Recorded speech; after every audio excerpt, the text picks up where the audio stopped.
Picture this. For nearly 500,000 years, an incredible species dominated Europe's frozen wasteland. While modern humans would perish within days in these brutal conditions, these beings hunted colossal predators, armed with nothing more than sharpened wooden sticks and their terrifying natural strength. We're talking about creatures so extraordinary they seem almost mythical amidst to the legendary Neanderthals. If you're fascinated by these incredible stories of human history, smash that subscribe button right now. Drop your location and current time in the comments too. I absolutely love discovering our global community. Last week we had viewers connecting from snowy Helsinki, while others watched from sunny Houston, literally living in different time zones on the same video. It's mind-blowing how history brings us all together. Think you're physically impressive. Compared to these ancient powerhouses, you're practically made of paper. The typical Neanderthal possessed enough crushing force to pulverize your hand effortlessly without breaking a sweat. Their skeletal structure was dramatically thicker, their muscle density absolutely insane, and their raw physical capabilities so far beyond anything we see today that it almost defies belief.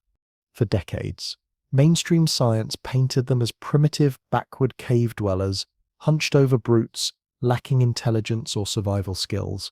This narrative couldn't have been more catastrophically wrong. Groundbreaking recent research has completely demolished these outdated misconceptions about our ancient relatives. These weren't inferior beings struggling to survive. They were physically superior to us in virtually every measurable way. Their cranial capacity actually exceeded ours significantly. They engineered sophisticated tools, mastered fire control, expressed themselves through artistic creation, and thrived in environmental extremes that would completely wipe out entire modern human cities. These weren't desperate survivors scraping by, no, they are apex beings flourishing in some of the most punishing climates our planet has ever experienced. This raises two absolutely crucial questions that will revolutionize your understanding of human development. What biological factors created these incredible physical specimens? And here's the real mystery. If they were so remarkably adapted and successful, why did they completely disappear while our seemingly weaker species conquered the world? The shocking truth behind their extinction will fundamentally challenge everything you believe about evolution, survival, and what it truly means to be human. Get ready to discover the most incredible, untold story of our species' past. Modern humans developed long, slender limbs with extensive surface area designed to dump excess heat quickly, perfect for Africa's scorching climate. Neanderthals evolved the complete opposite strategy. Their bodies became compact powerhouses with shortened limbs and incredibly stocky frames, dramatically reducing heat loss surfaces. Imagine traditional Arctic peoples like the Inuit, but taken to an absolutely extreme level of cold adaptation. This wasn't just about comfort, this was life or death engineering. When glacial temperatures crashed to deadly lows, these compact, muscle-packed bodies became incredibly efficient heat retention machines compared to our African-adapted frames. They needed fewer technological shortcuts, lighter clothing, smaller fires, and significantly less food energy just to maintain core body temperature. Their bodies were literally built-in survival suits. But here's where things get absolutely wild. Fueling these incredible machines required massive amounts of energy. Their oversized brains, dense musculature, and brutal living conditions demanded somewhere between 3,500 to 5,000 calories every single day. That's double what most modern people consume and matches what Olympic athletes burn during peak training periods. Where did this enormous energy come from?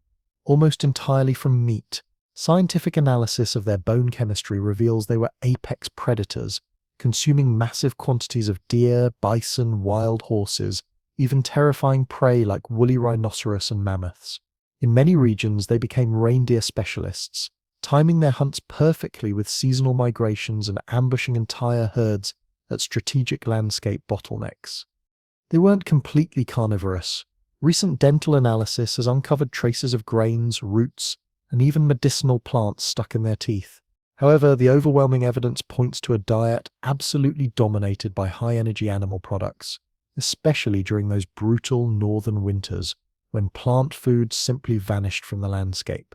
This meat-heavy lifestyle wasn't preference, it was survival mathematics. Glacial Europe offered limited seasonal plant options while high-energy animal fats, organs, and marrow provided the concentrated fuel these biological furnaces required to survive months of bone-chilling cold.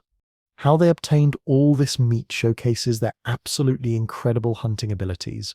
Archaeological sites across Europe reveal butchered remains of everything from reindeer to young mammoths. The systematic cut marks on these bones prove they weren't mere scavengers. They were methodically processing complete carcasses, extracting every ounce of valuable nutrition, including precious fat and marrow. Some sites reveal truly spectacular hunting achievements. At locations in France, evidence suggests they orchestrated mass bison slaughters, driving entire herds into natural kill zones. On the island of Jersey, they may have stampeded mammoth herds directly off coastal cliffs. These weren't desperate survival tactics. They were sophisticated hunting operations requiring deep understanding of animal psychology and landscape features. Their hunting technology was remarkably advanced despite appearing simple. Ancient wooden spears discovered in Germany weren't crude sticks but precision-engineered weapons, made from carefully selected spruce wood, perfectly balanced like modern javelins, with fire-hardened tips capable of penetrating thick mammoth hide. Recent discoveries even show they sometimes created projectile weapons, contradicting the old assumption they only fought at close range. Most impressively, they mastered complex adhesive chemistry, creating birch bark tar through controlled heating processes so sophisticated that modern archaeologists struggle to replicate them using only ancient technologies. They used these adhesives to create deadly composite spear points, combining stone and wood into weapons far more effective than either material alone. The physical demands carved permanent signatures into their skeletons. Analysis reveals dramatically stronger right arms compared to left arms, clear evidence of lifetime repetitive thrusting motions, perfectly matching their close combat hunting style. Their extraordinary strength wasn't just genetics, it was forged through decades of intense physical demands. These weren't simply stronger versions of us, they were completely different biological machines. Their muscle fibers likely contain more explosive, fast-twitch components, rather than endurance-focused slow twitch. Their metabolisms burned hotter, their cardiovascular systems delivered oxygen more efficiently during intense activity, and their bodies conserved heat with incredible efficiency. For over 300,000 years, they dominated environments from Mediterranean shores to Arctic edges, surviving multiple ice ages and climate catastrophes that would devastate technologically equipped modern populations. But their most shocking characteristic wasn't physical at all. It was their brains. For decades, scientists assumed their distinctive elongated skulls and prominent brow ridges indicated inferior intelligence.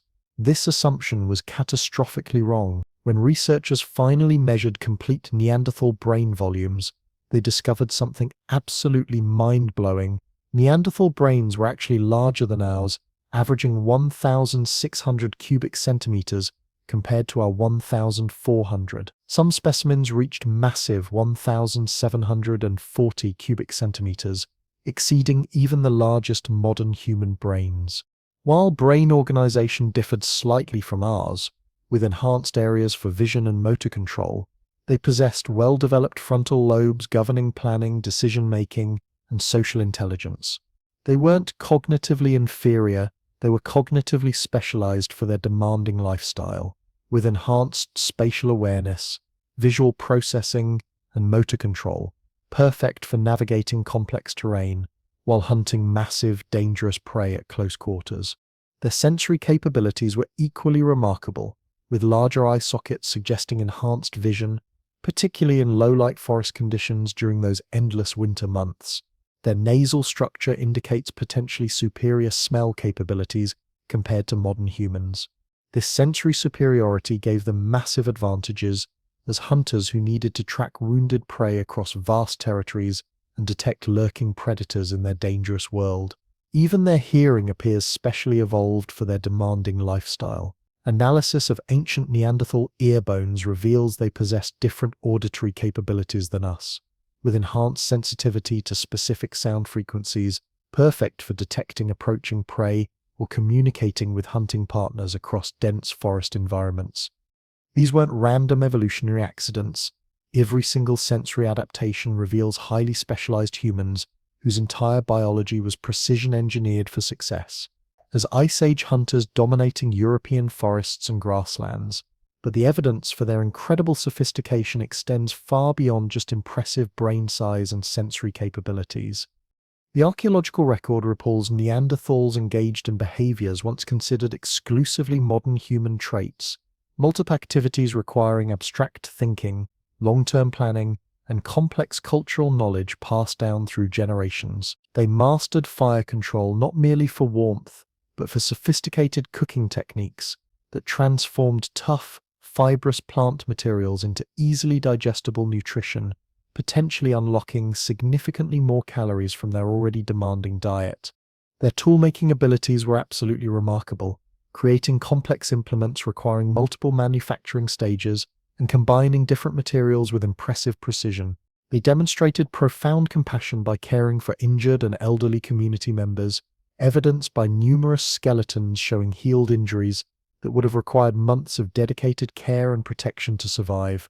Most shocking of all to researchers, they created art and symbolic objects that demonstrate abstract thinking capabilities. Archaeological sites across Europe have yielded processed pigments, clearly intended for artistic use, carefully crafted shell beads, obviously designed as personal ornaments, and even cave paintings that predate modern human arrival in Europe by thousands of years.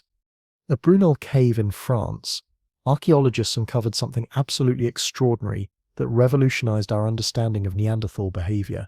Deep within this cave system, far beyond where natural sunlight could ever penetrate, they discovered an intricate circular structure constructed from deliberately broken stalagmites. This formation dates to 176,000 years ago, Mesotyme, when only Neanderthals inhabited Europe. Think about what this discovery actually means. These ancient humans were venturing deep into pitch-black cave systems, maintaining controlled fires for illumination, and constructing organized architectural features for purposes we can only speculate about: pious, perhaps ceremonial, possibly social, definitely intentional. These weren't actions of simple-minded brutes stumbling through existence. These were sophisticated, intelligent beings with rich social communities and complex cultural traditions that completely shatter our preconceived notions about their capabilities. This forces us to fundamentally reconsider everything we thought we knew about Neanderthal society and intelligence. If these remarkable beings were so physically dominant, so perfectly adapted to their environments, and so cognitively sophisticated, then why did they vanish completely? How did our seemingly more fragile ancestors with similar brain capacities manage to survive while these mighty Neanderthals disappeared entirely? The answer isn't straightforward, and scientists continue debating the exact mechanisms behind Neanderthal extinction, but several devastating factors likely combined to seal their fate.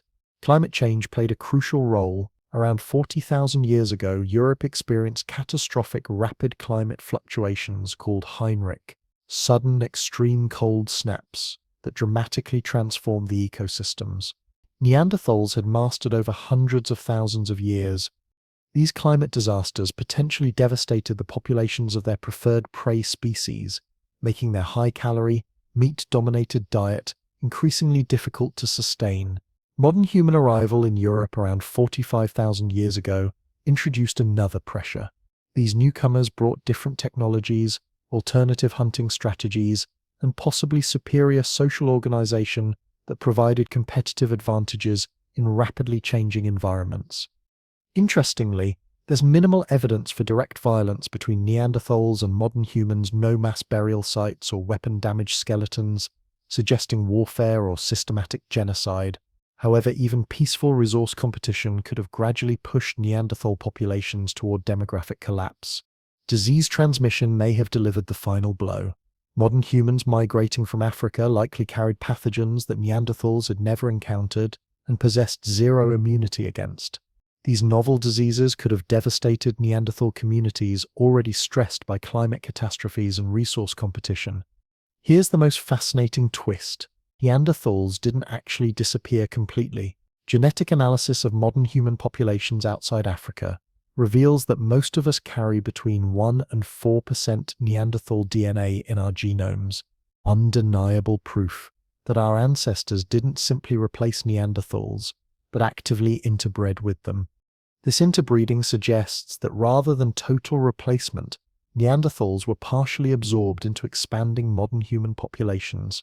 As their numbers dwindled due to climate pressures and competition, surviving Neanderthals increasingly joined modern human communities, their distinctive genetic heritage becoming diluted but never entirely lost. The Neanderthal story isn't simply one of evolutionary failure and extinction, it's a complex narrative of remarkable adaptation, incredible resilience, and ultimate transformation. Their extraordinary physical capabilities and specialized adaptations enabled phenomenal success spanning hundreds of thousands of years, far longer than our species has even existed. Elements of their remarkable biology continue living within many of us today. Neanderthals weren't evolutionary dead ends or failed human experiments. They were absolutely incredible beings whose physical capabilities and environmental adaptations allowed them to thrive in some of Earth's most punishing environments. Their legacy reminds us there are multiple pathways to being human, countless evolutionary directions our development might have taken.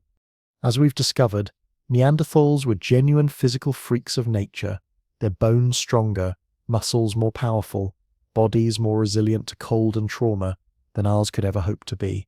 They were specialized survival machines, perfectly engineered for Ice Age Europe's brutal demands.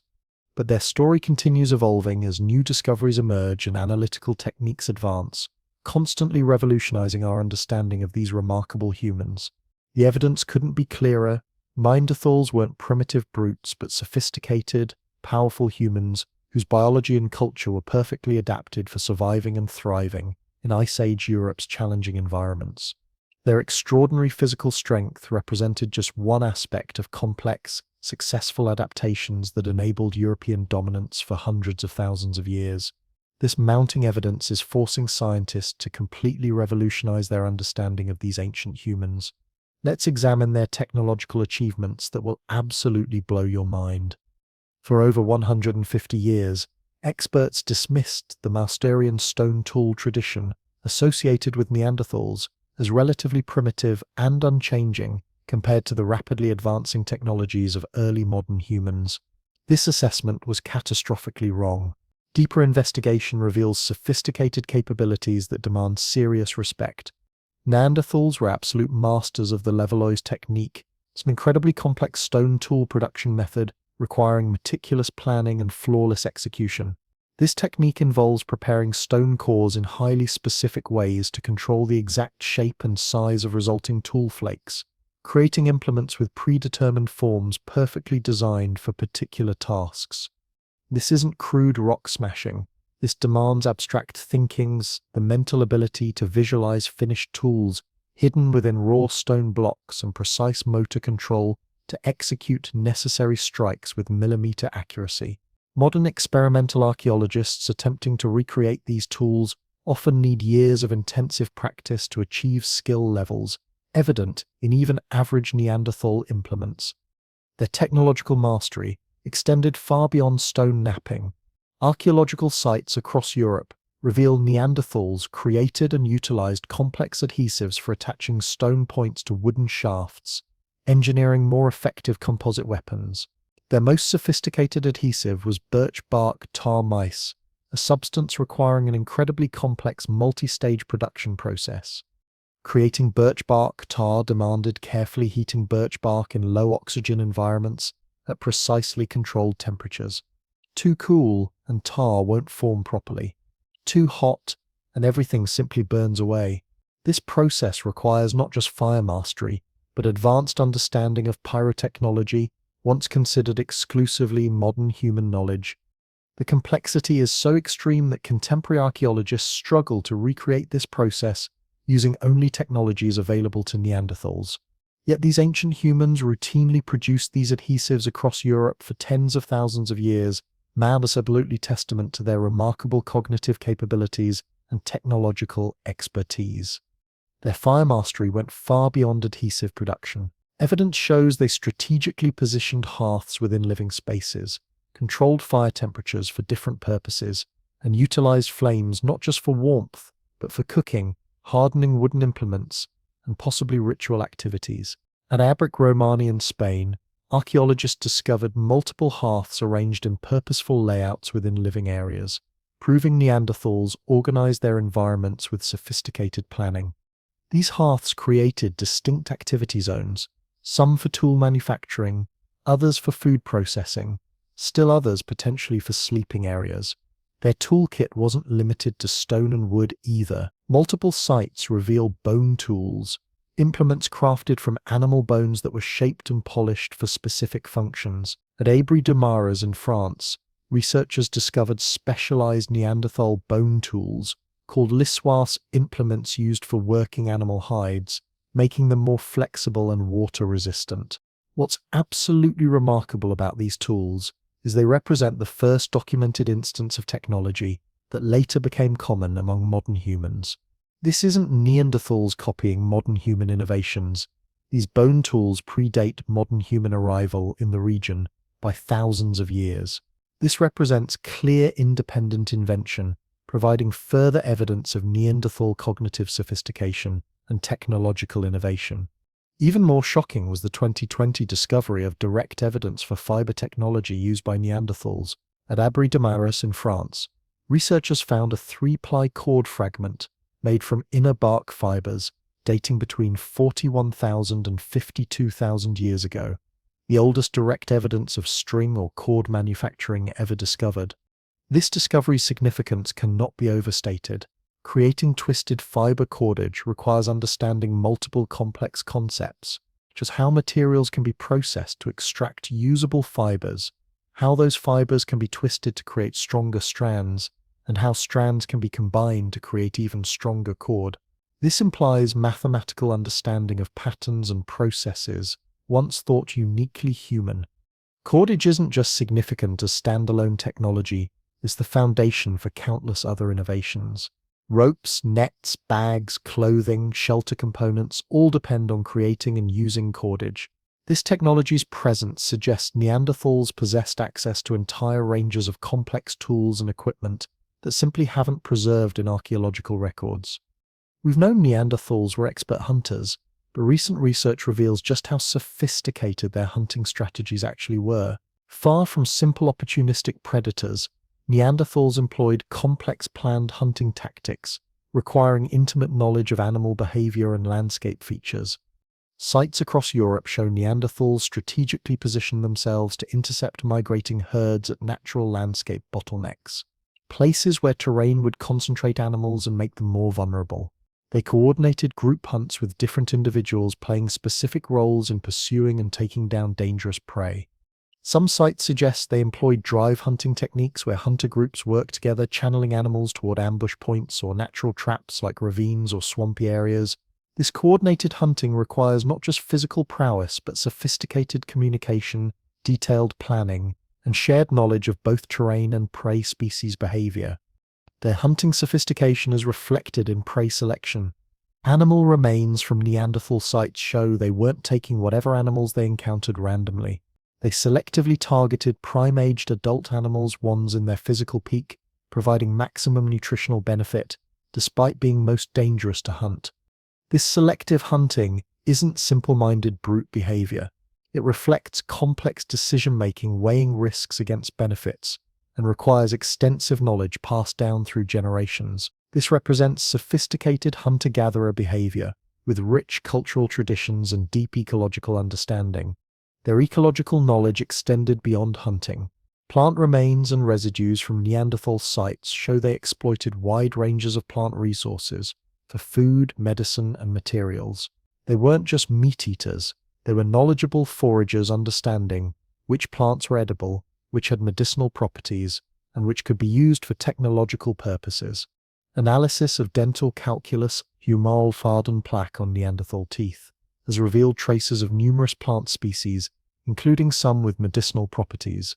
One striking example comes from El Cedrón cave in Spain, where researchers found evidence that a Neanderthal suffering from dental abscess appears to have been consuming plants with antibiotic properties, suggesting they understood not just which plants were edible, but which could treat specific ailments.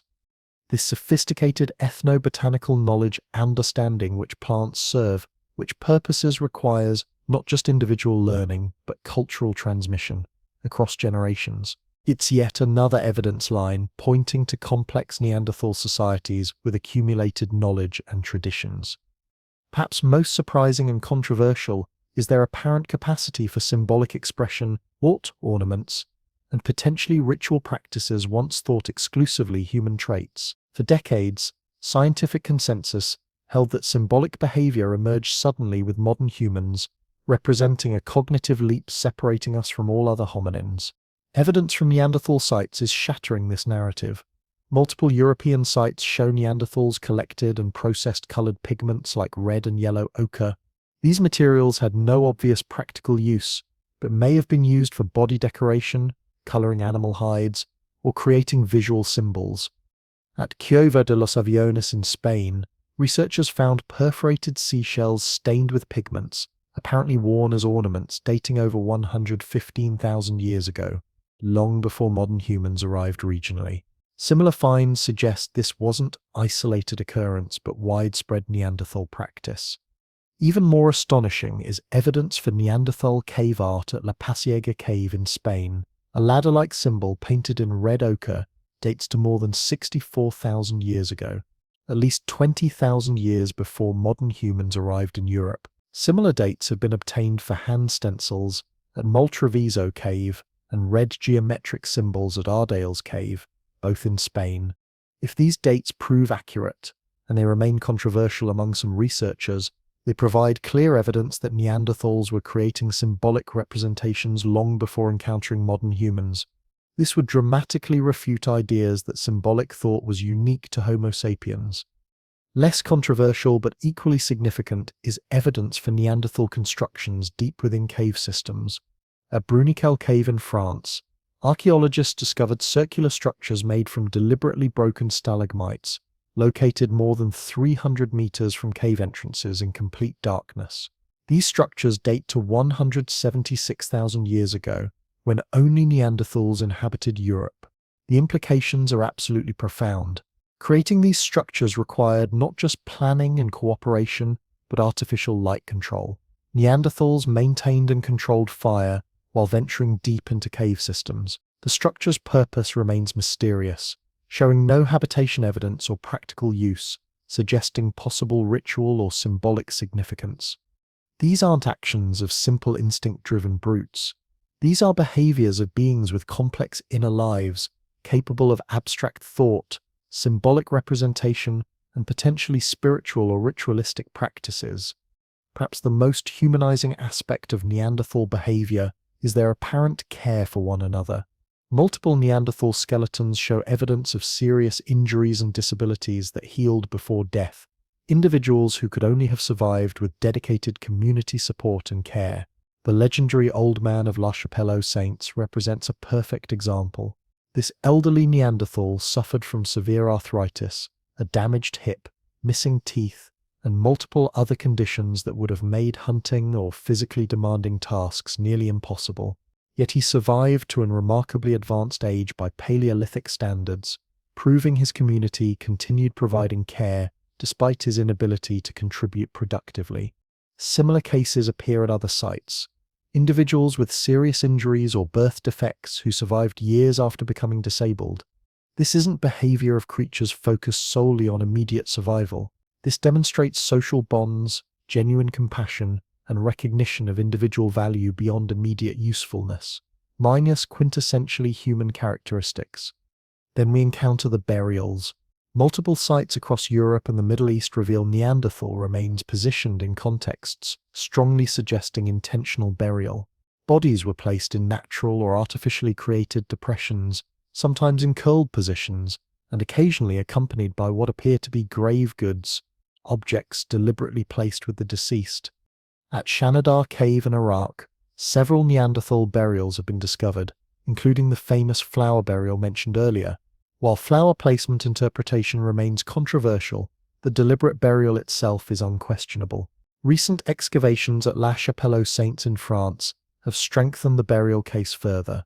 Careful site re-examination revealed clear evidence of deliberately dug pits where bodies were placed, not simply natural depressions as skeptics had suggested. Intentional burial implies far more than practical concerns about hygiene or predator prevention. It demonstrates conceptual thinking about death, possibly beliefs about afterlife, and certainly emotional attachments to deceased community members. This represents one of the clearest indicators that Neanderthals possessed mental and emotional lives comparable to our own. All this evidence, from their technology to their art, from ecological knowledge to injured care, paints Neanderthals as sophisticated beings with rich cultural traditions and complex social lives. They weren't inferior versions of us. They represented a different expression of humanity, adapted to different circumstances, but equally intelligent and capable. So if they were so remarkably capable, why did they disappear while our ancestors flourished? The answer involves complex combinations of factors rather than any single decisive advantage possessed by modern humans. Climate change clearly played a devastating role. Around 40,000 years ago, Europe experienced catastrophic rapid climate fluctuations, sudden extreme cold snaps, followed by brief warming periods. These dramatic shifts stressed the ecosystems Neanderthals relied upon, potentially reducing prey populations and making their high-calorie meat-dependent diet increasingly difficult to maintain. Modern humans, with their slightly different technological toolkit and potentially more flexible subsistence strategies, may have been better equipped to weather these changes. Evidence suggests early modern humans exploited broader food resource ranges, including small game and aquatic foods, appearing less frequently in Neanderthal sites. But this wasn't just about technology or food. Demographic factors likely played crucial roles. Genetic studies of Neanderthal remains suggest they maintained relatively small, isolated populations with limited genetic diversity. This would have made them vulnerable to inbreeding depression, reduced fitness, due to harmful genetic variant accumulation. Modern humans, conversely, maintained larger, more connected population networks with greater genetic mixing between groups. This demographic structure provided enhanced resilience facing environmental challenges and potential competitive advantages in resource-rich areas. Disease transmission may have delivered another devastating blow. Modern humans migrating from Africa carried pathogens that Neanderthals had never encountered and possessed zero immunity against. These novel diseases could have had catastrophic effects on Neanderthal populations already stressed by climate change and competition. Competition, while perhaps not involving direct violence, was likely significant. As modern human populations expanded into Europe, they increasingly competed with Neanderthals for crucial resources, prime hunting territories, protected cave sites, high-quality tool-making stone. Even without violent conflict, this competition could have gradually pushed Neanderthal populations toward decline. However, the most fascinating aspect of Neanderthal disappearance is they didn't completely vanish. Genetic studies reveal that most people of Eurasian descent carry between 1 and 4% Neanderthal DNA in their genomes, undeniable evidence that our ancestors didn't just compete with Neanderthals, but actively interbred with them. This interbreeding suggests that rather than complete replacement, Neanderthals were partially absorbed into expanding modern human populations. As their numbers dwindled due to previously discussed factors, remaining Neanderthals increasingly joined modern human groups, their distinctive genetic lineage gradually becoming diluted but never entirely lost. The genetic legacy of these interbreeding events remains with us today. Some Neanderthal gene variants proved advantageous for modern humans moving into colder Eurasian environments. Genes affecting skin and hair characteristics, fat metabolism and immune responses to European pathogens. These beneficial variants were retained through natural selection and remain part of our genetic makeup. Other Neanderthal variants were apparently detrimental and gradually purged from the human genome, including genes on the X chromosome, suggesting male hybrid offspring may have had reduced fertility and genes involved in certain brain development aspects. This selective retention and elimination of Neanderthal DNA has shaped the human genome in complex ways we're only beginning to understand. The Neanderthal story isn't simply inferior beings replaced by superior ones. It's a complex narrative of two human species, both highly intelligent, both capable of remarkable technological and cultural achievements, facing rapidly changing world challenges with different biological and cultural adaptations. Neanderthals weren't failed humans or evolutionary dead ends. They were remarkably successful beings who thrived in some of Earth's most challenging environments for hundreds of thousands of years, mass far longer than our species has existed. Their physical and cognitive adaptations enabled them to dominate Ice Age Europe in ways we can barely comprehend. Elements of their extraordinary biology continue living within many of us today.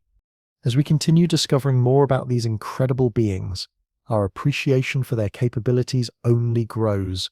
The crude caricatures of hunched, grunting brutes that once dominated popular culture have given way to much more nuanced and respectful understanding of who Neanderthals really were. They weren't just freaks of nature regarding physical strength. They were sophisticated, intelligent beings with rich cultural traditions, complex technologies, and social lives remarkably similar to our own. Their story isn't a sidebar in human evolution. It's a parallel narrative of different but equally valid ways of being human. Picture yourself transported back 40,000 years to the last Ice Age depths in Europe. You're standing on windswept plains in what will someday become southern France. Temperature hovers around -20 degrees Celsius. Wind cuts like a blade. The landscape stretches as treeless steppes to the horizon, broken only by occasional rocky outcrops. No buildings, roads, power lines exist. Nothing from the modern world, just you, brutal cold and unforgiving wilderness. Without modern technology, Gore-Tex jackets, insulated boots, GPS devices, and emergency services, how long would you survive? Hours, pass a day or two maximum. This was the Neanderthal world, not for weekend camping trips or survival challenges, but for their entire lives, generation after generation across hundreds of thousands of years. They didn't just survive these conditions, they absolutely thrived. They hunted successfully, raised families, created art and technology, lived full complex lives in environments that would kill most modern humans within days. How did they accomplish this incredible feat?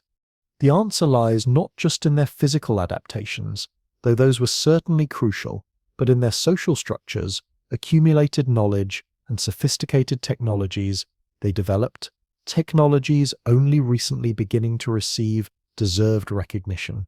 These weren't random sleeping arrangements. They represented deliberately constructed fixtures within meticulously organized living spaces. But Neanderthals weren't restricted to cave dwelling.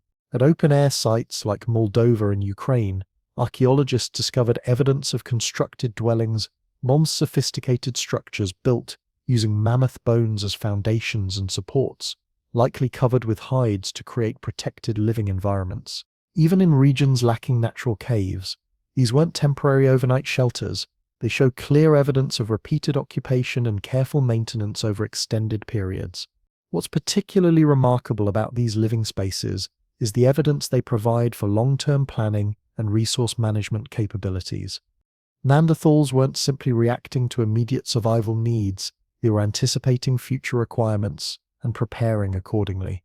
They systematically stockpiled materials for fires, gathered tools and resources in advance, and created spaces capable of supporting extended occupation during the most brutal seasonal conditions.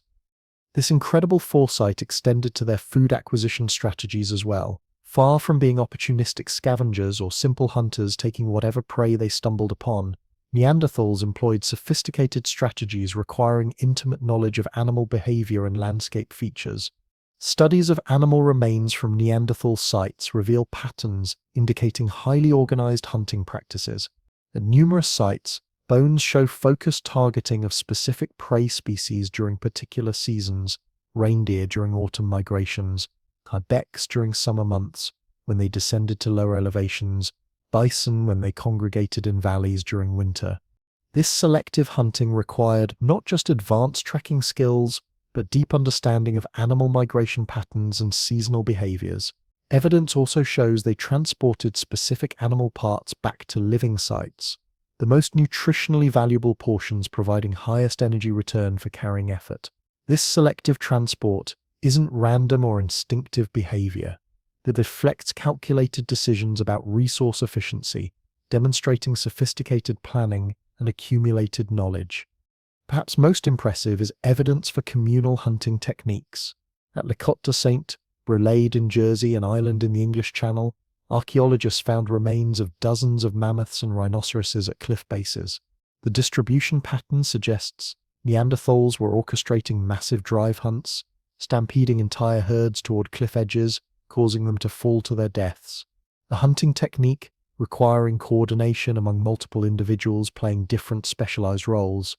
Similar evidence for cooperative hunting appears at sites across Europe. These weren't solitary hunters, but coordinated groups working together to take down prey no individual could handle alone. This cooperation required sophisticated communication, detailed planning, and strong social bonds, all hallmarks of complex social structures. These social structures extended far beyond hunting parties. Multiple evidence lines suggest Neanderthals lived in small, close-knit groups with powerful social bonds and mutual support systems. The care for injured individuals discussed earlier. Mice surviving serious injuries preventing contribution to hunting or physically demanding tasks demonstrates social commitments transcending immediate utility. Group sizes have been estimated based on living space dimensions and resource availability in different environments. In most regions, Neanderthals lived in bands of perhaps 10 to 20 individuals, extended family groups staying together year-round, sharing resources and knowledge. These bands weren't completely isolated. The distribution of distinctive stone tools and raw materials suggests interaction networks between different Neanderthal groups across substantial distances. High-quality stone was sometimes transported or traded over 50 kilometers or more, indicating contact and exchange between different communities. Within these groups, evidence exists for labor division and specialized roles. Wear and injury patterns on Neanderthal skeletons suggest some individuals consistently performed certain tasks, some focused more on hunting, others perhaps on hide processing or tool creation.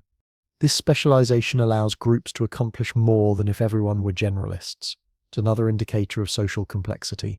There's even tantalizing evidence for distinct cultural traditions among different Neanderthal groups. Regional variations in tool-making techniques, resource exploitation strategies, and possibly symbolic practices. These weren't instinctive behaviors shared by all species members, but learned traditions passed down through generations within specific communities. This cultural transmission, knowledge passing from one generation to the next, represents perhaps the most distinctively human aspect of Neanderthal life. The complexity of their technologies and hunting strategies couldn't have been reinvented by each individual or generation. They represent accumulated knowledge built over thousands of years and preserved through teaching and learning within social groups. Consider their technological achievements.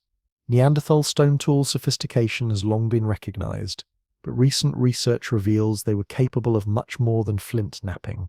They created composite tools, minus implements combining different materials like stone, wood, and adhesives to create more effective weapons and tools than any single material could produce. Birch bark, tar adhesive production mentioned earlier is particularly impressive. Creating this substance requires complex multi-stage processes involving careful heat application in low oxygen environments. The tar must be processed and applied while warm and too cool, and it becomes brittle and unusable. This technology requires not just material knowledge, but precise temperature and timing control.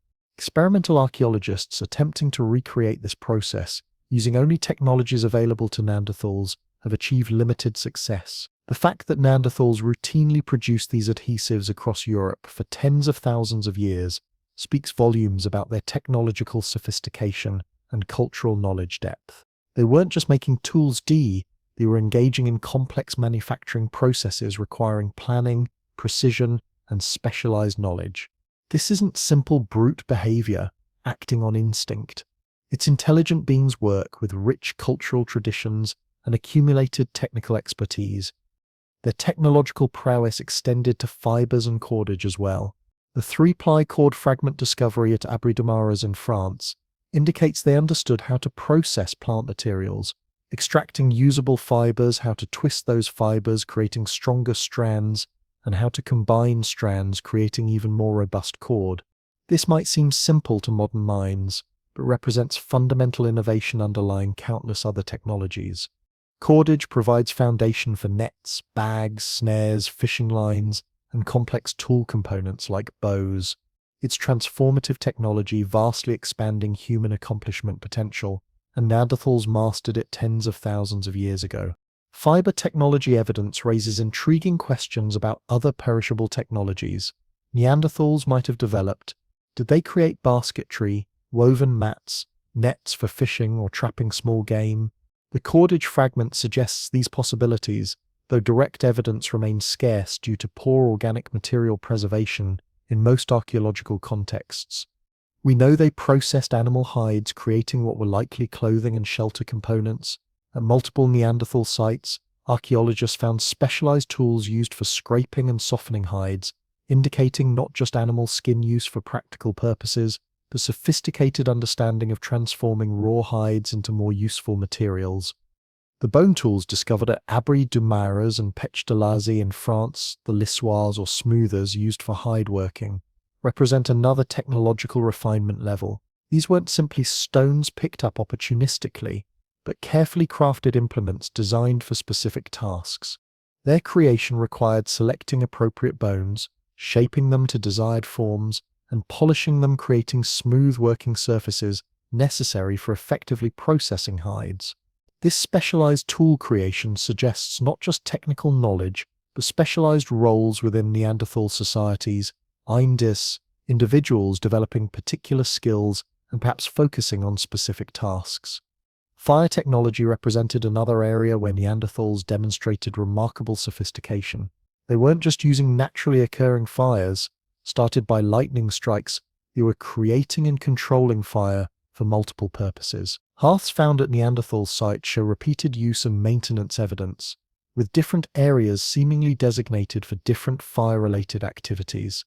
They used fire not just for warmth and cooking, but for hardening wooden tools, processing birch bark tar, and potentially for ritual or social purposes. The structures found deep within Brunikel Cave could only have been created with artificial light, indicating Neanderthals could transport and maintain fire even in challenging environments. Fire mastery represents transformative technology, dramatically expanding human accomplishment potential. It extends habitable day by providing post-sunset light, allows colder environment occupation by providing warmth, makes wider food ranges digestible through cooking, and serves as a tool for transforming materials like wood and adhesives. Neanderthals weren't just using fire, Nithid. They were exploiting its full potential as multi-purpose technology. Their technological achievements weren't limited to material culture, but also included sophisticated hunting and tracking techniques, allowing effective exploitation of Ice Age Europe's challenging environments. Evidence suggests they understood animal migration patterns, recognized seasonal prey behavior changes, and strategically positioned themselves to intercept prey at vulnerable landscape points. They employed ambush hunting techniques, drive hunting strategies, and possibly trapping methods, each requiring different skills and knowledge. This wasn't instinctive behavior, but learned expertise accumulated and refined over generations, passed down through teaching and observation. The variety of hunting techniques employed by Neanderthals suggests they adapted strategies to specific prey, species, and environmental conditions, not applying one-size-fits-all approaches. This context-specific adaptation requires not just knowledge, but situational analysis, ability, and appropriate technique, clear evidence of higher cognitive abilities. Their knowledge extended beyond hunting to broader ecological understanding. Plant remains analysis from Neanderthal sites indicates they exploited wide plant resource ranges for food, medicine, and materials. They weren't just meat eaters, but knowledgeable foragers understanding which plants were edible, which had medicinal properties, and which could be used for technological purposes. Evidence from El Cedron Cave in Spain, where dental calculus from a Neanderthal with dental abscess contained traces of plants with antibiotic properties, suggests they understood not just which plants were edible, but which could treat specific ailments.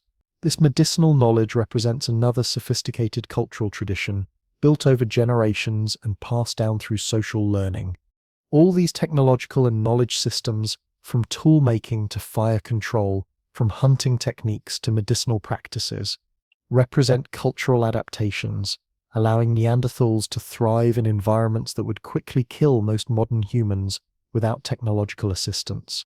They weren't just surviving through physical adaptations, but through accumulated wisdom of countless generations preserved and transmitted through social learning.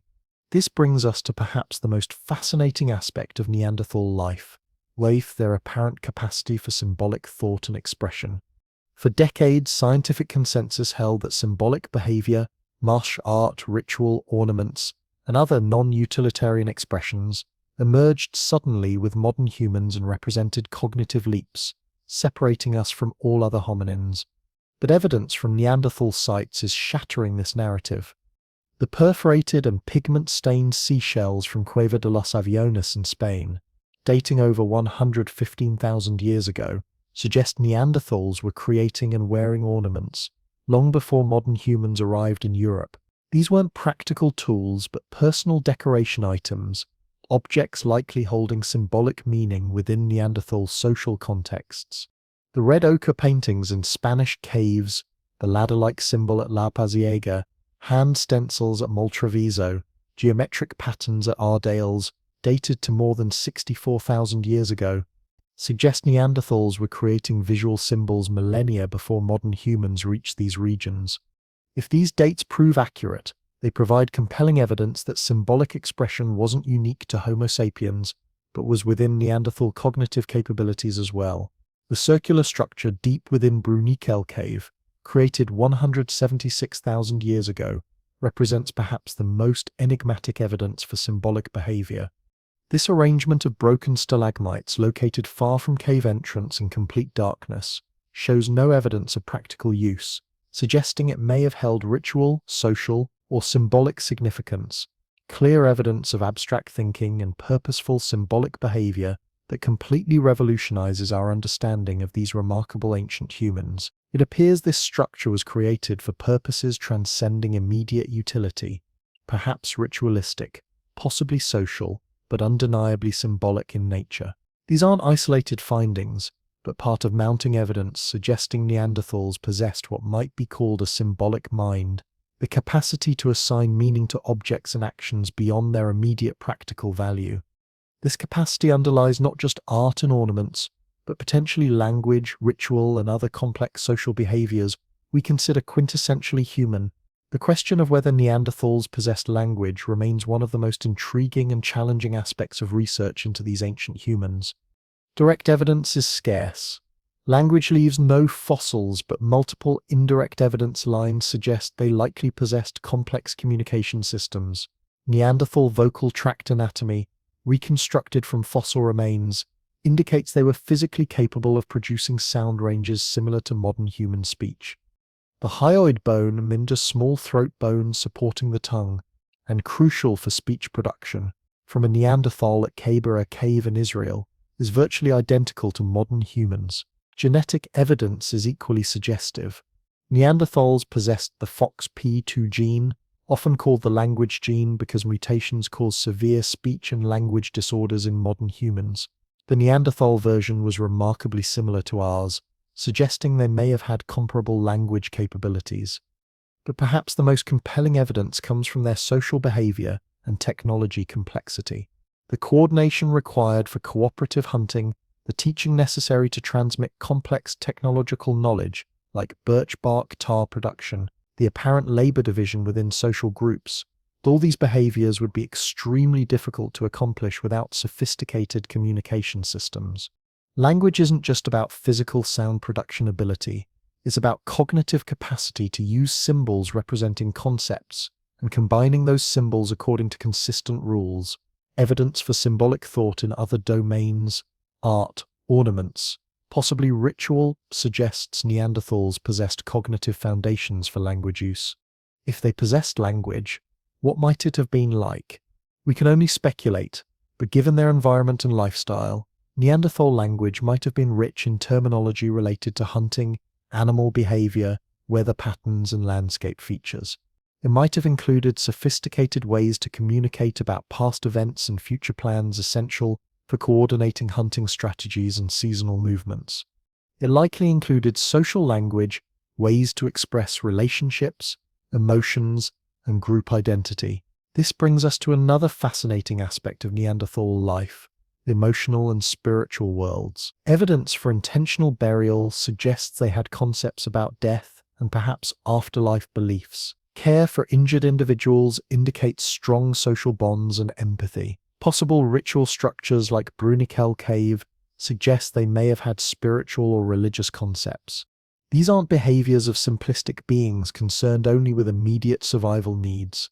They suggest Neanderthals had rich inner lives, that they thought about abstract concepts, formed deep emotional attachments, and perhaps contemplated questions about existence and meaning in ways remarkably similar to our own. Recent genetic research has provided intriguing hints about Neanderthal psychology. Studies suggest they may have had greater tendency toward depression and mood disorders compared to modern humans, potentially an adaptation to long, dark northern European winters, where conserving energy through reduced activity during harshest seasons might have been advantageous. Other genetic evidence suggests potential differences in social behavior. Neanderthals appear to have maintained smaller, more tightly knit social groups than early modern humans. This social structure may have been an environmental adaptation, where resources were often sparse and widely scattered, making large group living impractical. These smaller, more intimate social groups might have fostered intense individual bonds but potentially limited cooperation scale and information sharing compared to larger networks maintained by early modern humans.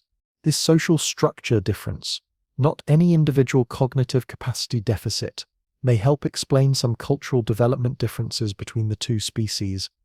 The picture emerging from all this evidence shows Neanderthals as sophisticated beings with complex social lives, rich cultural traditions, and cognitive capabilities not fundamentally different from our own. They weren't lesser versions of us, but a different expression of humanity, adapted to different environments and circumstances, but equally intelligent and capable. Their physical adaptations, powerful bodies, cold adapted physiology, enhanced visual systems were matched by equally impressive cultural adaptations. They developed technologies perfectly suited to their needs, accumulated environmental knowledge, allowing efficient resource exploitation, and created social structures supporting their lifestyle in some of Earth's most challenging environments. For hundreds of thousands of years, far longer than our species has existed, they thrived across Europe and parts of Asia. They weathered multiple glacial cycles, survived dramatic climate shifts, and developed cultural traditions passed down through countless generations. Their success wasn't accidental or temporary, but resulted from sophisticated biological and cultural adaptations. So why did they disappear while our ancestors thrived? As discussed earlier, the answer likely involves multiple factors: climate change, competition with expanding modern human populations, potentially disease and demographic challenges related to their small isolated population structure. But their disappearance doesn't invalidate their achievements or diminish their significance in human evolution's story. Neanderthals weren't failed humans or evolutionary dead ends. They were remarkably successful beings who dominated Ice Age Europe for hundreds of millennia and whose genetic legacy lives within many of us today. Perhaps the most important lesson from our growing Neanderthal understanding is that there are many ways to be human, many paths our evolution might have taken. Neanderthals represent an alternative expression of humanity, different from us in important ways, but equally valid, equally sophisticated, and equally worthy of our respect and admiration. They weren't just freaks of nature regarding physical strength. They were extraordinary beings in every sense, physically, cognitively, technologically, and culturally. Their story isn't a sidebar in human evolution, but a parallel narrative of different but equally valid ways of being human. The relationship between Neanderthals and our direct ancestors, the early modern humans who expanded out of Africa around 60,000 years ago, is far more complex and intriguing than the simple replacement tale that dominated scientific thinking for decades. Evidence suggests not just competition but interaction, mixture, and potentially cultural exchange, the fascinating chapter in the human story continuing to unfold as new discoveries emerge. What's absolutely clear is that Neanderthals weren't just strong minds, they were sophisticated. They weren't just survivors, they were innovators. And they weren't failed humans, they were successful, intelligent beings who thrived in environments we can barely survive in today. Their story deserves telling not as a footnote in human evolution, but as a remarkable chapter in its own right, the tale of another kind of human who walked the earth alongside our ancestors and whose legacy lives on in our genes and in our growing appreciation for human experience diversity. When we examine their interactions with our direct ancestors, anatomically modern humans, who began migrating out of Africa around 70,000 years ago and eventually reached Europe around 45,000 years ago, the story becomes even more fascinating.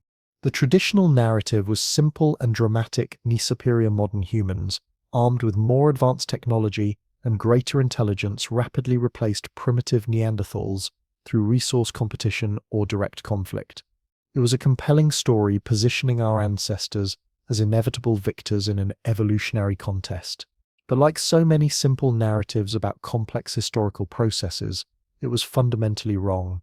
The real story, revealed through decades of archaeological research and recently transformed by genetic discoveries, is far more nuanced and intriguing. It isn't a tale of superior beings replacing inferior ones, but of two highly adapted human species, each with their own strengths and specialized adaptations, encountering one another after hundreds of thousands of years of separate evolution. To understand this encounter, we need to first understand who these early modern humans were, our direct ancestors who evolved in Africa while Neanderthals were adapting to Ice Age Europe's harsh conditions. Anatomically modern humans, Homo sapiens, emerged in Africa around 300,000 years ago. While Neanderthals were developing stockier, more powerful bodies adapted to cold environments, our ancestors were evolving in Africa's varied environments, from savannas to forests, from highlands to coastal regions. This diverse ecological background may help explain some differences between the two species. Modern humans developed more gracile bodies, taller, lighter, with longer limbs and less muscle mass than Neanderthals. These proportions were better suited to heat dissipation in warm climates and may have provided greater endurance at the expense of raw power.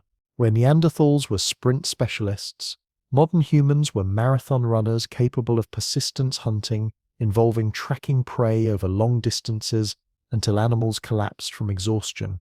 Their technology reflected these differences. Where Neanderthals excelled at creating heavy thrusting spears for close-quarters hunting, early modern humans developed projectile weapons, lightweight spears that could be thrown from distance, and eventually atlatls, spear throwers extending their range even further. These technologies minimized injury risk from dangerous prey and matched the more gracile, endurance-oriented physique of modern humans. By around 70,000 years ago, modern human groups began expanding beyond Africa, moving first into the Middle East, then gradually spreading across Asia, reaching Australia by about 65,000 years ago. Their expansion wasn't a single coordinated migration, but a series of movements by different groups over thousands of years. When they reached Europe around 45,000 years ago, they encountered landscapes and conditions vastly different from their African homeland. Europe was gripped by the last ice age, with environments ranging from cold steppes in the north to Mediterranean woodlands in the south.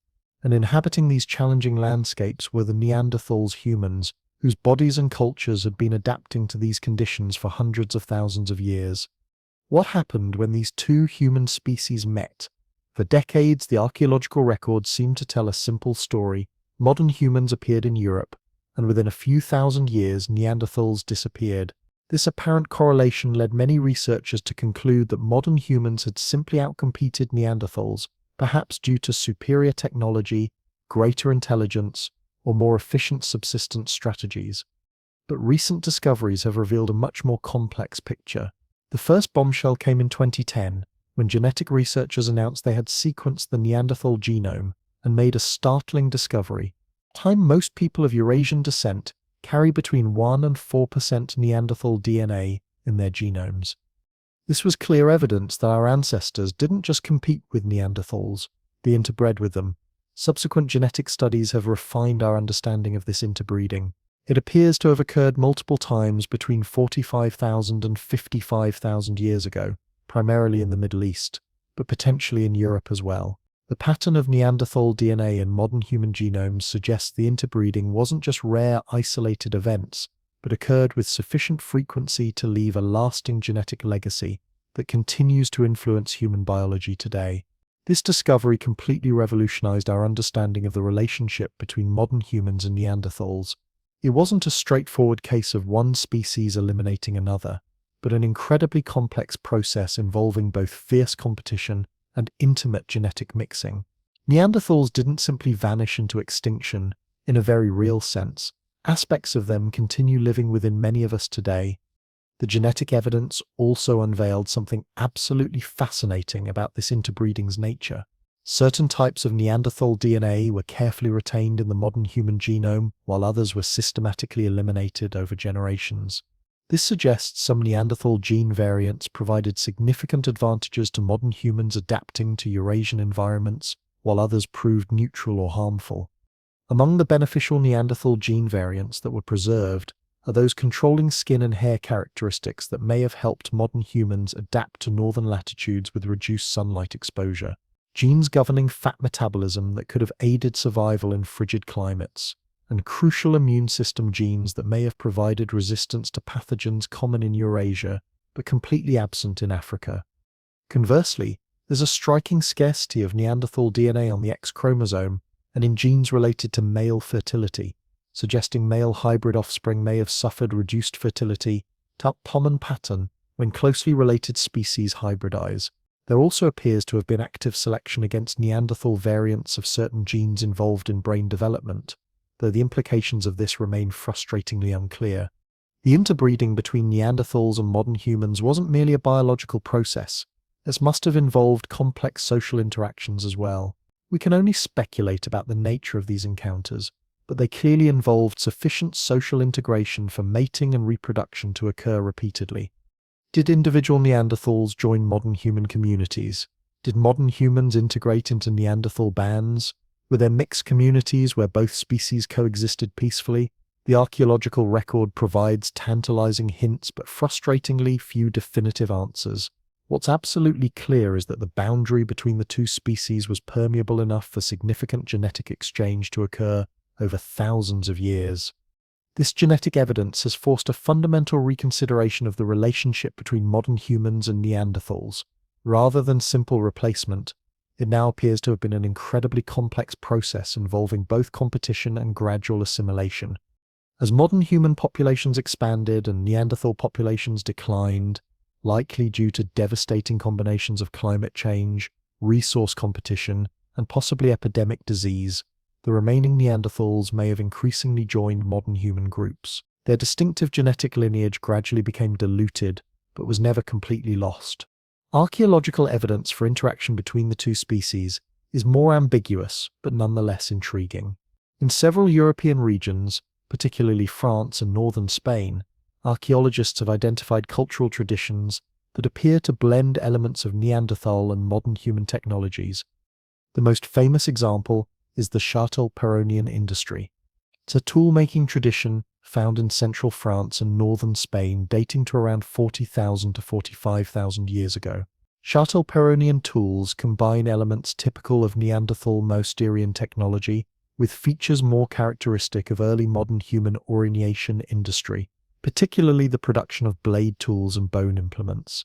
For years, archaeologists debated whether the Châtel-Perronian represented Neanderthals, adopting aspects of modern human technology through cultural contact, or modern humans incorporating elements of Neanderthal technology into their own traditions. The discovery of Neanderthal remains in clear association with Châtel-Perronian tools at the Roc de Combes site in France seemed to settle the question decisively. These were Neanderthals adopting aspects of modern human technology, but recent redating of key sites has complicated this picture dramatically.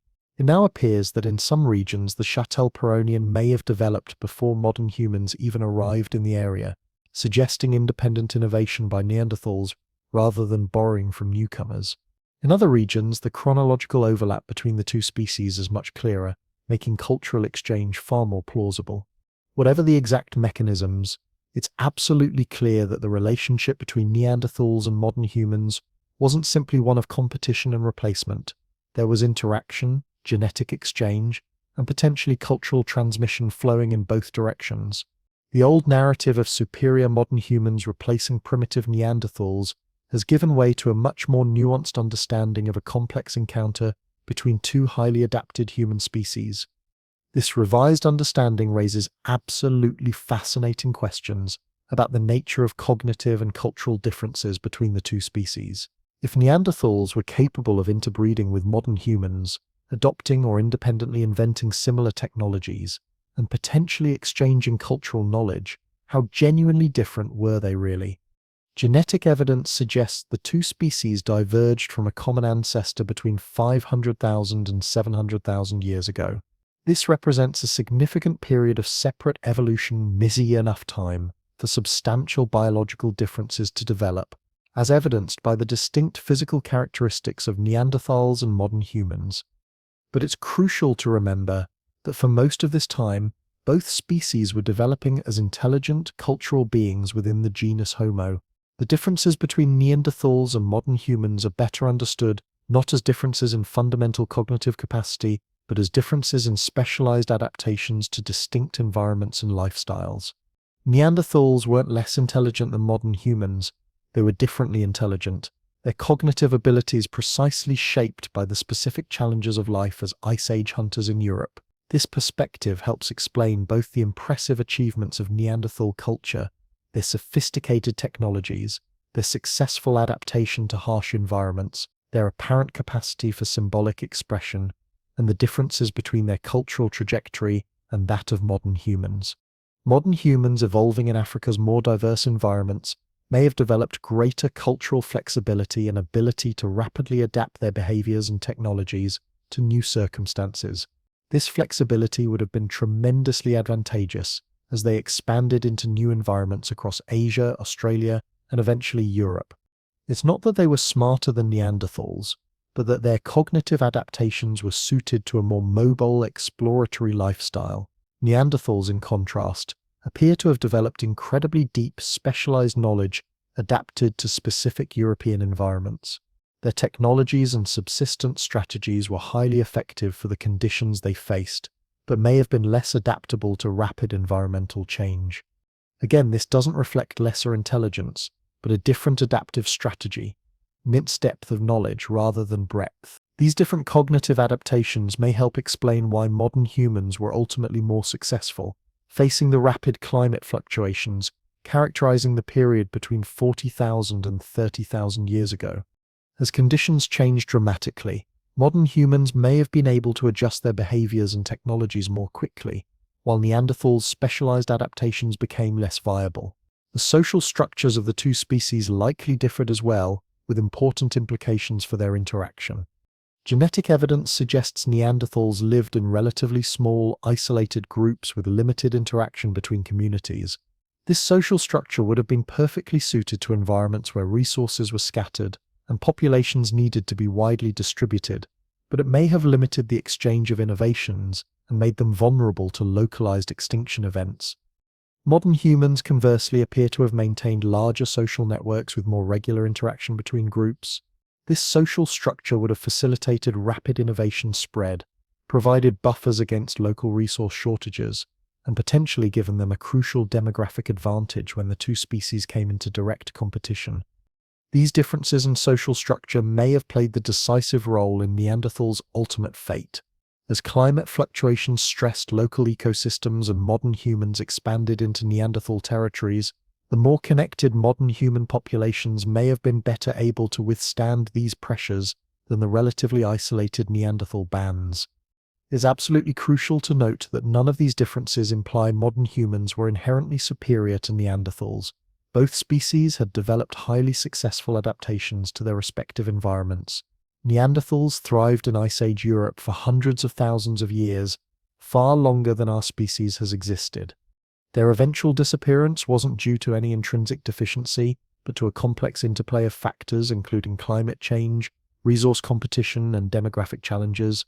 The timing of Neanderthal disappearance varied dramatically across Europe, with the latest convincing evidence coming from Gibraltar sites, dated to around 40,000 years ago, and possibly as late as 37,000 years ago in isolated Iberian pockets. This gradual range contraction, rather than sudden continent-wide extinction, is consistent with a complex process involving multiple factors rather than a single decisive cause. Climate change clearly played a devastating role. The period between 40,000 and 30,000 years ago witnessed dramatic climate fluctuations, including several severe cold episodes known as Heinrich events. These sudden cooling periods would have catastrophically stressed the ecosystems Neanderthals relied upon, potentially reducing their preferred prey species populations and making their high-calorie, meat-heavy diet increasingly difficult to sustain. Modern humans, with their slightly different technological toolkit and potentially more flexible subsistence strategies, may have been better equipped to weather these changes. Evidence suggests early modern humans exploited broader food resource ranges, including small game and aquatic foods appearing less frequently in Neanderthal sites. But this wasn't just about technology or subsistence strategies. Demographic factors likely played the most crucial role. Genetic studies of Neanderthal remains suggest they maintained relatively small, isolated populations with severely limited genetic diversity. This would have made them extremely vulnerable to inbreeding depression, reduced fitness due to harmful genetic variant accumulation. A fascinating 2019 study used computer modeling to examine whether demographic factors alone could have led to Neanderthal extinction. The researchers discovered that even without climate change or competition, the small population size of Neanderthals and their vulnerability to inbreeding depression could have led to their disappearance. Add the devastating stresses of climate fluctuations and competition with expanding modern human populations, and their fate becomes tragically understandable. The most likely scenario is that all these factors, climate change, competition, demographic challenges, and possibly epidemic disease, interacted in complex ways that varied across different European regions. In some areas, climate change may have been the primary driver of Neanderthal decline. In others, direct competition with modern humans may have played the larger role. And throughout this process, the small, isolated nature of Neanderthal populations would have made them increasingly vulnerable to local extinction events that gradually reduced their range until they vanished entirely from the archaeological record. Their story isn't one of failure, but of remarkable success that ultimately couldn't survive the perfect storm of challenges that faced them in their final millennia on Earth. As Neanderthal populations rapidly dwindled, the remaining individuals may have increasingly integrated with modern human groups, a process powerfully suggested by genetic evidence for interbreeding. This wouldn't have been simple one-way assimilation, however. The modern humans who encountered Neanderthals would have had absolutely everything to learn from these highly adapted residents of Ice Age Europe. Neanderthals had accumulated countless generations of invaluable knowledge about European environments, which plants were edible or medicinal, how to track and hunt local prey species, where to find essential resources like water and high-quality stone for tools. Modern humans, as complete newcomers to these landscapes, would have benefited enormously from this accumulated local expertise. It's absolutely fascinating to consider what other aspects of Neanderthal culture might have been transmitted to modern humans during this critical period of contact. Did modern humans learn advanced hunting techniques from Neanderthals? Did they adopt aspects of sophisticated Neanderthal technology, like birch bark tar adhesive production? Did they incorporate Neanderthal medicinal practices or spiritual beliefs into their own cultural traditions? The archaeological record provides frustratingly few clear answers, but the possibility of such extensive cultural exchange adds another captivating dimension to the story of encounter between these two human species. It wasn't simply modern humans replacing Neanderthals, but an incredibly complex process of interaction that potentially involved both genetic and cultural exchange, flowing in multiple directions. This revolutionized understanding of the Neanderthal-modern human relationship has profound implications for how we think about human evolution and diversity. It challenges the linear, progressive view that has dominated paleoanthropology for generations, the idea that evolution produced a series of increasingly advanced human species, culminating in Homo sapiens as the ultimate pinnacle of the process. Instead, it suggests a far more complex branching pattern where different human species evolved in parallel, each developing specialized adaptations to particular environments and lifestyles. Neanderthals weren't a stepping stone on the path to modern humans, but a completely distinct branch of humanity with their own unique evolutionary trajectory. This perspective perfectly aligns with what we now know about other members of the human family tree. The discovery of Homo floresiensis, the so-called hobbits of Indonesia, and Homo luzonensis in the Philippines, reveals that multiple human species existed alongside our own until remarkably recently. The identification of the Denisovans, another distinct human species that interbred with both Neanderthals and modern humans, further complicates this picture dramatically. Far from being the linear march of progress depicted in those familiar textbook illustrations, human evolution was actually a complex bush with multiple branches developing in parallel, sometimes interacting and hybridizing, sometimes competing, but each representing valid and successful adaptations to particular circumstances. Neanderthals weren't failed humans or evolutionary dead ends. They were remarkably successful beings who thrived in challenging environments for hundreds of thousands of years through sophisticated combinations of biological and cultural adaptations.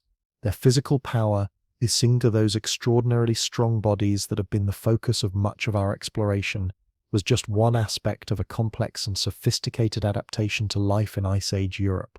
Their legacy lives on not just in the DNA many of us carry, but in our growing appreciation for human experience, diversity, and the countless ways to be human. The Neanderthal story reminds us that our species' current planetary dominance isn't the inevitable result of inherent superiority, but the outcome of a complex historical process involving both chance and adaptation. And it raises absolutely profound questions about human identity and uniqueness. If another human species existed alongside our own until relatively recently, a species with comparable cognitive capabilities, complex cultural traditions, and the ability to interbreed with us, what does that reveal about our place in nature? What might our world be like if Neanderthals had survived to the present day? These questions take on added significance as we consider the possibility of encountering non-human intelligence in the future. Whether through artificial intelligence development or potential contact with extraterrestrial beings, our experience with Neanderthals suggests that intelligence and complexity can take dramatically different forms, and that our human-centric perspective may severely limit our ability to recognize and appreciate these differences. Neanderthals, with their powerful bodies, sophisticated minds, and complex cultural adaptations, represent both a mirror and a window peer, a mirror reflecting aspects of ourselves that we share with these ancient relatives, and a window into alternative possibilities for being human. Their story isn't just about who they were, but about who we are and who we might have been under different circumstances. As we continue uncovering new evidence about these remarkable beings, our understanding grows ever richer and more nuanced. The crude caricatures of hunched, grunting brutes that once dominated popular culture have given way to much more respectful appreciation of Neanderthals as sophisticated, intelligent beings with rich cultural traditions and complex social lives. They weren't just freaks of nature regarding their physical strength. They were extraordinary beings in every sense whose story continues to fascinate and inform our understanding of what it means to be human. The legacy of Neanderthals extends far beyond their physical disappearance, influencing not just our biology through the genes we inherited from them, but our understanding of ourselves and our place in the natural world. Throughout our exploration, we've discovered that these ancient humans were truly extraordinary beings, not just in terms of their remarkable physical strength, but in their cognitive abilities, technological innovations, and social complexity. Far from being primitive cavemen of popular imagination, they were sophisticated humans perfectly adapted to Ice Age Europe's harsh environments.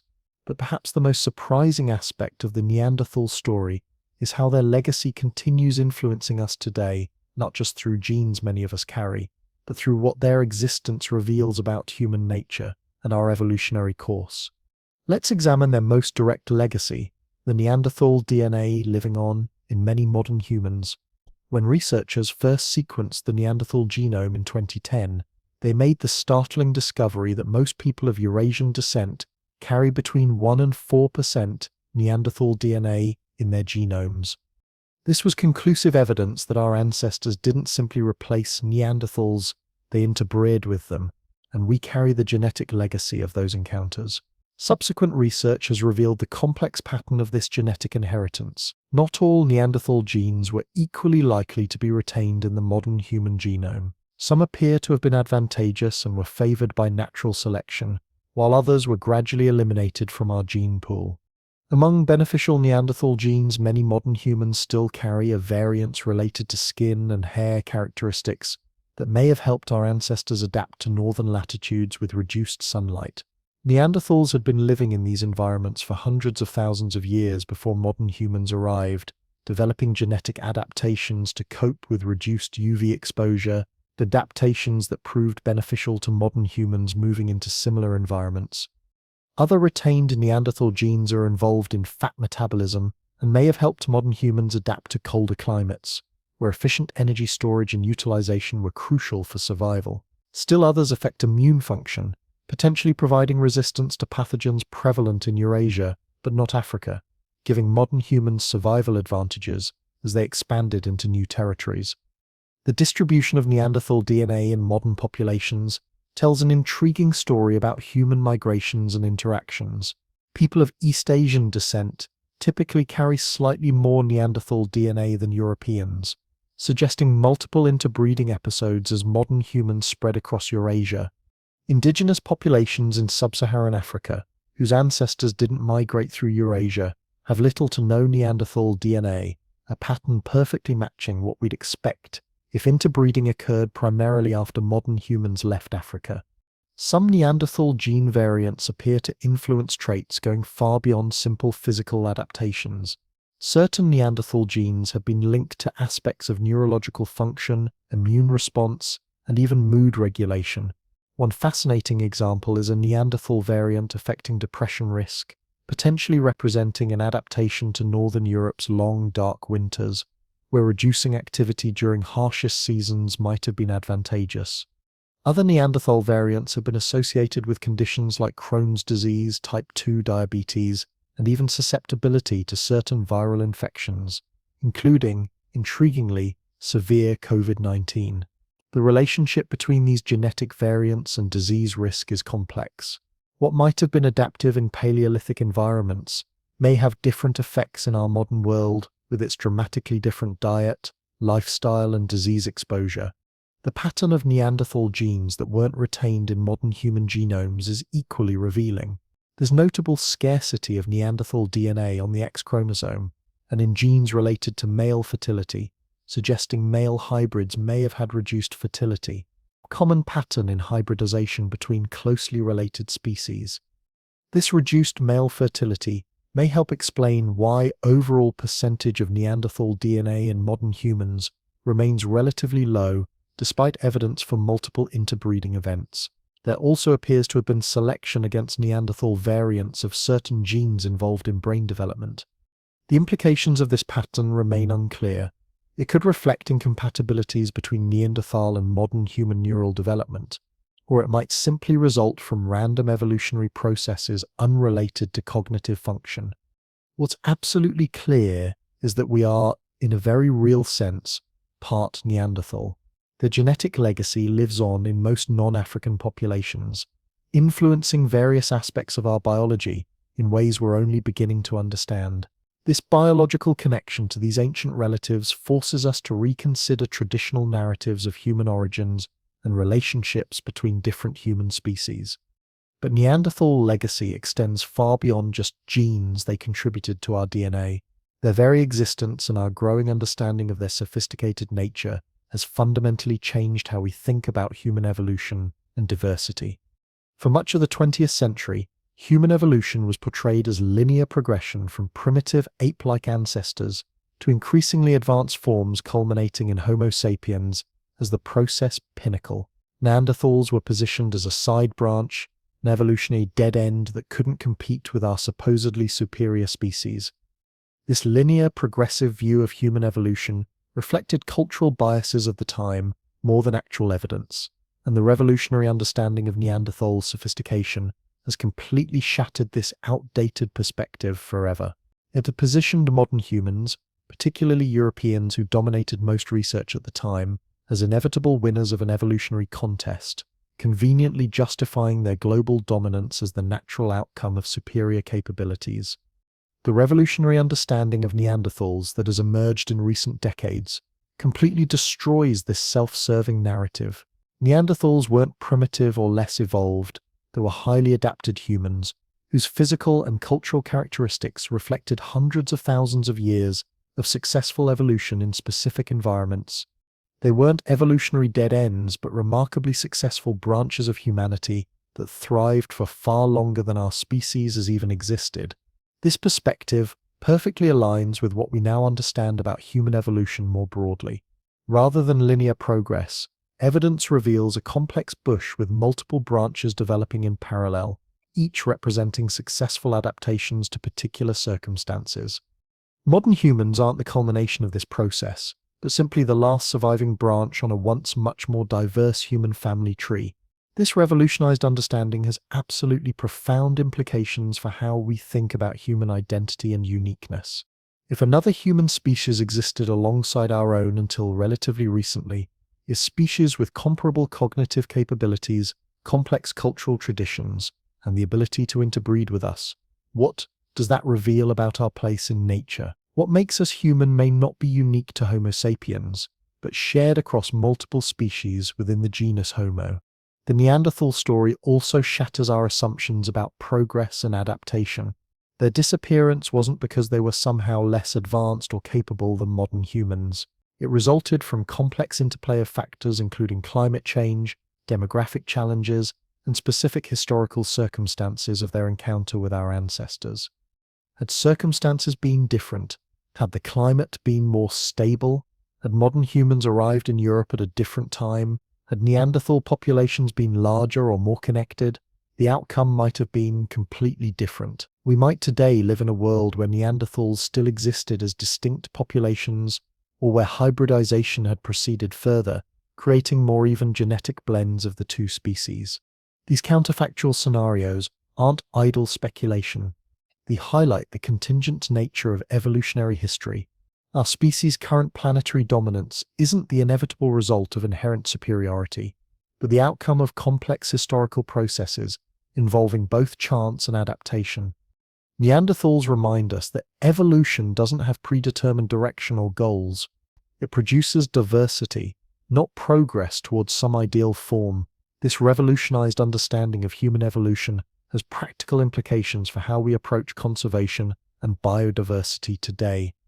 If human diversity once included multiple species with different adaptations and capabilities, the loss of that diversity represents significant narrowing of evolutionary possibilities. Our species now stands alone as the only surviving member of our genus, having lost the alternative perspectives and adaptations that other human species represented. This diminished diversity makes us more vulnerable as a species. If all humans share the same fundamental adaptations and vulnerabilities, we're more susceptible to catastrophic threats that exploit those shared characteristics. The existence of multiple human species, each with different strengths and adaptations, would provide greater resilience against such threats, whether disease, climate change, or other challenges. The Neanderthal story offers sobering reminders of how quickly successful, well-established species can disappear when circumstances change. For hundreds of thousands of years, Neanderthals were the dominant human species in Europe. Their robust bodies and sophisticated cultures were perfectly adapted to Ice Age conditions. Yet within a few thousand years of modern humans arriving in their territories, an eye blink in evolutionary time, they had vanished as distinct populations. Their fate raises uncomfortable questions about our own species' future. Like Neanderthals, we've developed highly specialized adaptations to particular environmental and social conditions. Our technology, social structures, and ways of life depend on relatively stable climate and predictable resource availability. As we face accelerating climate change and environmental degradation, the rapid disappearance of Neanderthals serves as a warning about the potential fragility of even long-established and successful species. But the Neanderthal story isn't just a cautionary tale, it's also a source of hope and expanded possibilities. Evidence for interbreeding between Neanderthals and modern humans challenges simplistic notions of species boundaries and suggests more fluid, interconnected views of life and evolution. It reminds us that differences don't necessarily preclude meaningful interaction, genetic exchange, and potentially cultural sharing. This perspective has relevance for contemporary discussions about human diversity and identity. If our ancestors could recognize Neanderthals with their distinctive appearance and separate evolutionary history, As potential mates and social partners, perhaps we can more readily acknowledge the fundamental commonality underlying relatively minor variations between modern human populations. The Neanderthal story also expands our conception of what it means to be human. For centuries, Western philosophy and religion positioned humans as categorically distinct from other animals, unique in cognitive abilities, moral awareness, unique in cognitive abilities, moral awareness, and capacity for culture and technological innovation. The discovery that Neanderthals shared many supposedly unique human traits suggests more continuous views of intelligence and complexity across species. This continuity extends in both directions, not just to other human species like Neanderthals, but potentially to non-human animals as well. If Neanderthals, with brains organized somewhat differently than ours, could develop complex cultures, sophisticated technologies, and possibly symbolic expression, perhaps we should be more open to recognizing similar capabilities in other intelligent species like cetaceans, elephants, or great apes, each with their own unique neurological organization adapted to specific environmental challenges. Recognition that intelligence and complexity can take different forms has implications for how we might approach non-human intelligence in the future, whether through artificial intelligence development or potential contact with extraterrestrial beings. Our experience with Neanderthals suggests we should be cautious about imposing our specific cognitive patterns as the only valid intelligence form, and be open to recognizing and valuing different expressions of complex thought and behavior. As we continue uncovering new evidence about Neanderthals through archaeological discoveries and advanced analytical techniques, our understanding of these ancient relatives grows ever richer and more nuanced. Each new finding lies whether sophisticated tools, evidence of symbolic behavior, or insights from ancient DNA adds another piece to the puzzle of who they were and how they lived. Recent technological advances have dramatically accelerated this process.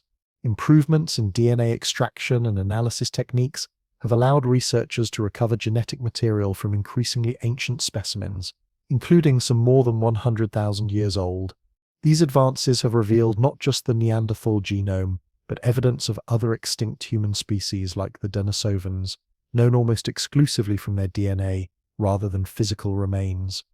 New dating techniques have provided more precise chronologies for Neanderthal sites, allowing researchers to correlate archaeological evidence with specific climate events and potential interactions with modern humans. Advanced imaging technologies have revealed details of Neanderthal anatomy invisible, using traditional methods from inner ear structure to development patterns of teeth and bones. Perhaps most excitingly, researchers are beginning to extract and analyze proteins and other biomolecules from ancient specimens, potentially revealing aspects of Neanderthal biology not recorded in their DNA. Analysis of dental calculus, moss-hardened plaque on teeth, has provided insights into Neanderthal diet, health, and potential medicinal practices inaccessible through traditional archaeological methods. These technological advances promise to continue expanding our Neanderthal understanding.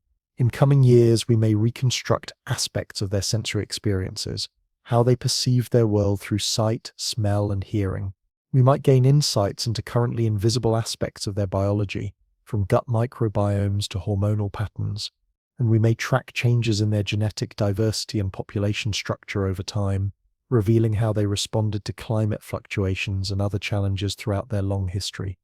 As our Neanderthal knowledge grows, so does our appreciation for who they were, not primitive precursors to modern humans, but sophisticated beings with their own unique adaptations and capabilities.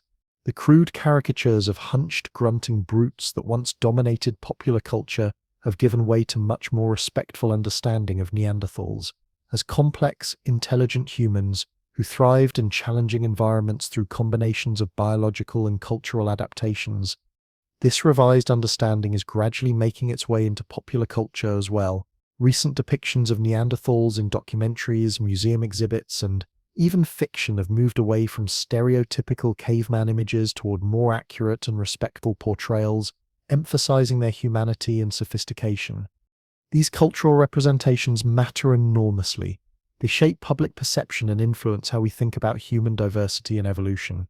Neanderthals have also become central to ongoing scientific and philosophical discussions about human origins, species boundaries, and the nature of intelligence. Their story challenges us to reconsider deeply held assumptions about progress, superiority, and what it means to be human. They remind us that our current status as the only surviving human species is recent and perhaps temporary. For most of human evolutionary history, multiple human species coexisted on Earth. This perspective encourages certain humility about our place in nature. Modern humans aren't the inevitable culmination of evolutionary progress, but simply the last surviving branch of a once more diverse human family tree. Our global dominance isn't the result of inherent superiority, but a complex historical process involving both adaptation and chance. And the sophisticated nature of Neanderthals reminds us that many capabilities we consider uniquely human and foreign, from technological innovation to symbolic expression, have deep evolutionary roots and may be shared across multiple species. At the same time, the Neanderthal story highlights the remarkable adaptability of genus Homo, our broader human family. Both Neanderthals and modern humans developed sophisticated cultural and technological systems, allowing them to thrive in challenging environments, from frigid Ice Age European landscapes to the varied habitats of Africa and beyond. This adaptability, driven by combinations of biological evolution and cultural innovation, has been the hallmark of our lineage for millions of years. The fate of Neanderthals mourns their eventual disappearance as distinct populations after hundreds of thousands of years of successful adaptation, serves as both cautionary tale and reminder of evolution's dynamic nature. No species, no matter how well established or successful, is guaranteed permanent existence. Changing environments, competition, demographic challenges, and simple chance can lead to extinction even for highly adapted and intelligent beings. The story of these remarkable ancient humans continues to unfold, challenging everything we thought we knew about what it truly means to be human. As our modern world grapples with catastrophic climate shifts, environmental collapse, and challenges never before seen in human history, the incredible Neanderthal saga delivers both chilling warnings and breathtaking hope. Their story screams a terrifying truth about how quickly even the most successful species can crumble when conditions shift without mercy. Yet it also showcases humanity's most incredible superpower, mind-blowing ability to innovate, adapt, and completely reinvent how we survive when everything around us changes. The million-dollar question that could determine our entire future is this: can we tap into this legendary adaptability on purpose? Can we actually use everything we've learned about these ancient powerhouses to make smarter decisions about what comes next? Here's what's absolutely mind-blowing. We can study both their incredible victories and their shocking disappearance to navigate our own survival in this rapidly changing world. The first game-changing lesson from their story hits like a lightning bolt. Diversity isn't just important, it's literally life or death. Research reveals that Neanderthals lived in tiny cut-off communities with dangerously limited genetic variety, making them sitting ducks for extinction events that could wipe them out completely. But here's where it gets fascinating. Our ancestors took the complete opposite approach. They built massive, interconnected networks spanning continents, constantly mixing genes between different groups. This created an incredible safety net that could survive almost anything the planet threw at them. Think about this for a second. The same principle applies to our world today. Every single culture on Earth right now represents a treasure trove of unique knowledge, survival strategies, and problem-solving approaches that could save us all. When different cultural traditions share their secrets, their ancient wisdom, their innovative techniques, their completely different ways of seeing problems, we become unstoppable as a species. It's exactly like what happened when our ancestors mixed with Neanderthals. That genetic blending didn't make us weaker. It made us absolutely invincible by combining the best traits from both species. Today, when we combine knowledge from different cultures, we're doing the exact same thing but with ideas instead of genes. But here's where Neanderthals absolutely blow our minds with another crucial lesson. They were the ultimate sustainability masters. For an incredible span of hundreds of thousands of years, these remarkable beings maintained perfect balance with their environment. They never overpopulated, never overconsumed, never triggered the kind of ecological disasters we're seeing today. Their technologies were absolutely brilliant, yet they built everything from materials that renewed themselves naturally. They left virtually no permanent scars on the landscape, despite thriving for longer than our entire species has existed. Compare that to our modern nightmare where exploding populations and endless consumption are literally breaking the planet's life support systems. These ancient humans prove something revolutionary now: if you can build incredibly sophisticated civilizations without destroying everything around you.